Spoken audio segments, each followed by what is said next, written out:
2 ayat 3 ayat 4. Mulai dari ayat ketiga, perhatikanlah aku dan jawablah aku mengembara dan menangis karena cemas, karena teriakan musuh, karena aniaya orang fasik, sebab mereka menimpakan kemalangan kepadaku, dan dengan geramnya mereka memusuhi aku. Daud menyadari bahwa musuh di sekitar ini terlalu banyak yang menginginkan kejatuhannya. Kekhawatiran Daud terhadap musuh-musuhnya bahwa mereka terkadang berusaha untuk menjatuhkan Daud secara fisik, secara mental. Daud tahu bahwa banyak orang yang menginginkan kematiannya, banyak orang yang menginginkan kegagalannya, termasuk mungkin bagian dari keluarganya dia, anaknya sendiri kudeta sama dia. Dan itu merupakan bebannya Daud, itu burdennya Daud. Tetapi Daud berkata sama Tuhan, Daud juga berkata kepada dirinya, Daud berkata kepada Tuhan. Kalau kita bisa melihat dari ayat-ayat seterusnya, Daud selalu berpikir bahwa ketika dia berseru kepada Allah, Tuhan akan menolongnya. Di ayat 17, tetapi aku berseru kepada Allah dan Tuhan akan menyelamatkan aku. Di waktu petang, pagi dan tengah hari aku cemas dan menangis, dan Ia mendengar suaraku. Ia membebaskan aku dengan aman dari serangan terhadap aku, sebab berduyun-duyun mereka melawan aku. Allah akan mendengar dan merendahkan mereka. Dia yang bersemayam sejak berbakalan, karena mereka tidak berubah dan mereka tidak takut akan Allah. Daud tahu, meskipun dalam keadaan yang sulit, ketika dia harus lari, ketika dia harus menangis, dia menangis kepada Tuhan. Dia menyerahkan semuanya kepada Tuhan. Dia berlari minta tolong kepada Tuhan. Di situ dikatakan berulang kali dia berkata bahwa di waktu pagi, petang, dan tengah hari aku cemas dan menangis. Secara manusia, aku tertimpa malam, aku celaka dan sebagainya.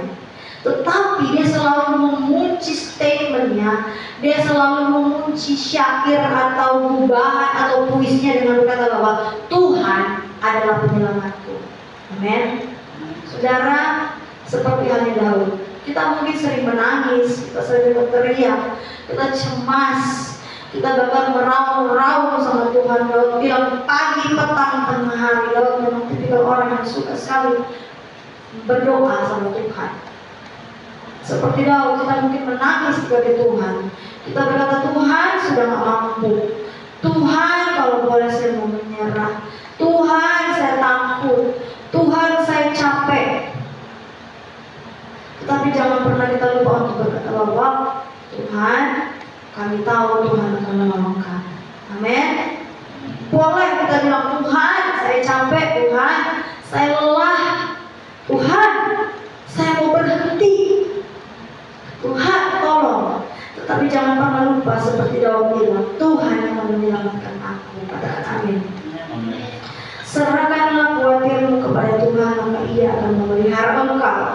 Tidak untuk selama-lamanya dibiarkannya orang benar itu goyah. Tidak untuk selama-lamanya dibiarkannya orang benar itu goyah. Ketika kita mau ada pertolongan dari Tuhan, ketika pikulan bebannya kita rasa kita udah gak sanggup dan kita serahkan kepada Tuhan, satu hal yang harus kita ingat bahwa kita harus hidup benar di hadapan Tuhan. Amin. Hidup benar bukan di hadapan manusia, hidup benar di hadapan Tuhan. Bagaimana caranya supaya kita hidup benar di hadapan Tuhan? Ada banyak perintah Tuhan dalam firman Tuhan. Amin. Tetapi yang paling penting adalah kasih. Kasih kepada siapa, Lisa? Dan kepada sama. Kasihilah Tuhan Allahmu dengan segenap akal budi, kekuatan, segenap jiwa. Itu aja yang Tuhan minta. Mengasihi Tuhan dengan segenap hati. Artinya ketika kita mengasihi seseorang itu, kita akan takut untuk mengecewakan orang itu. Jadi ketika kita mengasihi Tuhan, kita akan sangat takut kalau kita mengecewakan Tuhan. Amin. Jadi oleh sebab itu, ketika kita mengasihi Tuhan, kita lakukan setiap perintah Tuhan, termasuk salah satu di antaranya adalah beribadah kepada Tuhan. Amin. Bisa nikah? Amin. Dan kemudian mengasihi sesama manusia seperti diri kita sendiri. Ketika kita tidak ingin dibohongi, maka kita tidak boleh berbohong. Amin. Ketika kita tidak ingin disakiti, maka kita jangan menyakiti. Amin. Amin. kita mengasihi diri kita sendiri, seperti itulah kita mengasihi orang lain. Dan itulah hidup benar di hadapan Tuhan. Nggak perlu neko-neko, nggak perlu mau bilang Senin sampai Sabtu, Senin sampai Minggu ada di bait Allah atau segala macam, tidak. Nggak perlu mau bilang puasa 40 hari 40 malam, tidak. Yang paling penting hidup benar di hadapan Tuhan itu adalah mengasihi Tuhan dengan segenap aspek kehidupan kita, amin. Dari pikiran kita, hati kita, perkataan, perbuatan kita, kita mengasihi Tuhan.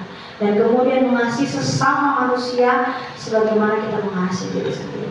Seperti yang dikatakan kamu, tidak untuk selama-lamanya dibiarkan orang meracuni. Ketika ada pikulan, ada beban terhadap kita orang-orang benar, kita serahkan kepada Tuhan. Tuhan akan men-sustain kita, amin. Tuhan akan menopang kita. Jadi artinya bukan hanya tiba-tiba disediakan jawaban di depan mata kita, enggak. Tuhan memelihara kita, Tuhan menolong kita dengan cara memberi kekuatan untuk menopang kita, amin. Tuhan menyadari benar bahwa kita manusia yang darah daging. Kita terkadang yang dikatakan firman Tuhan itu benar, roh itu penolong tetapi daging itu lemah. Kita mau untuk tahu akan Tuhan, kita mau untuk hidup benar dan bangun, tetapi kadang daging kita ini merasa kuat. Dan Tuhan hadir dengan sokongan buat kita supaya kita kuat untuk ada dalam penyerahan, dalam pergumulan kita kepada Tuhan. Amin. Bukan hanya sekedar kita serahkan sama semua, tidak. Kita menyerahkan pergumulan kita, Tuhan, ini pergumulan saya, Tuhan. Saya mau ingin bisa ini, saya mau punya pergumulan ini, Tuhan. Tetapi tentunya dengan cara kita serahkan kepada Tuhan sambil kita bergumul hari demi hari untuk minta pertolongan Tuhan, untuk minta kekuatan Tuhan supaya kita tetap kuat menanggung pikulan yang Tuhan percayakan di pundak kita masing-masing, amin. Setiap kita punya pergumulan yang beda-beda. Mama punya pergumulan yang beda di tempat pekerjaan, mungkin pressure yang begitu kuat berhadapan dengan rekan kerja atau orang-orang tamu. Kami juga dalam pelayanan berhubungan dengan rekan kerja maupun dengan pelayanan apapun jemaat Tuhan. Dan disederhanakan dalam pergumulan dalam pendidikan itu pikulan, beban yang kita harus serahkan kepada Tuhan, bukan rasa bodoh. Sambil serahkan kepada Tuhan, sambil kita berusaha meminta kepada Tuhan dikuatkan. Amin, bisa? Amin, ya. Tetap kuat. Dan Tuhan akan memberi kekuatan untuk kita, amin. Firman Tuhan ini juga ditujukan untuk saya secara pribadi. Walaupun saya merasakan tidak kuat ketika saya berdoa, Tuhan apa yang saya harus sampaikan sore hari ini, firman Tuhan datang dalam kehidupan saya saat ini untuk menyerahkan kekhawatiran saya kepada Tuhan. Sambil saya bergumul sama Tuhan, saya minta Tuhan memberi kekuatan. Bapak Ibu sudah diberkati Tuhan, inilah firman Tuhan yang mungkin singkat yang saya sampaikan. Sama-sama kita berdoa, pikulan kita, beban kita, burden kita serahkan kepada Tuhan. Amin. Dia yang akan memberikan topangan buat kita.